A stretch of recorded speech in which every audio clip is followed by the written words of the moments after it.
ভাই আপনি কি করছেন? ওয়ালাইকুম আসসালাম ভাই, আমি এখন জালের ভুঁইতে ওষুধ দিচ্ছি। আপনারা দেখতে পাচ্ছেন এটা আমার জালের ভুঁই। তা বিগত প্রায় কয়েকদিন পানি হওয়ার কারণে জালের ধরন এখন একটু কমে গেছে। তা পানির কারণে কিন্তু ফুলগুলো দাঁড়াচ্ছে না, এই কারণে অনেক দুঃখজনক কথা একটা। তা অনেকখানি মানে জালে প্লাস পটলের ফুলগুলো অনেক কম হচ্ছে, যার কারণে একটাই কারণ, মানে সকাল হলে পানি, আবার দুপুরে রোদ হচ্ছে, আবার বিকালে পানি হচ্ছে, আবার রাতে রাতে আধারে পানি হচ্ছে। এই কারণে কিন্তু গাছে তেমন ফল ফুললে আসছে না। যেমন আমাদের জালে ফুটাই অনেক যেভাবে মানে ফলটা হচ্ছিল জালিটা, সেভাবে কিন্তু এখন হচ্ছে না।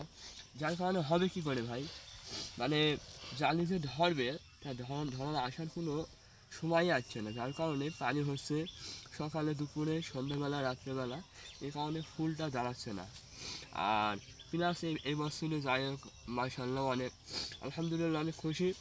বিগত কয়েকদিন ধরে আর জালিগুলো বিক্রয় করলাম, তা আল্লাহর মধ্যে ভালোই দাম, প্লাস ধরনটা অনেক সুন্দর হয়েছিল আর কি। ধরনটা অনেক ভালো হয়েছিল, প্লাস আমার এই সাতটা ভুঁই থেকে প্রতিদিন এই একদিন পর প্রায় প্রতি হাটে হাটে 100 পিস, 200 পিস, 150 পিস করে জালি কেটেছি। তাই এখন পানি হওয়ার কারণে এখন একটু জালি কম হচ্ছে আর কি।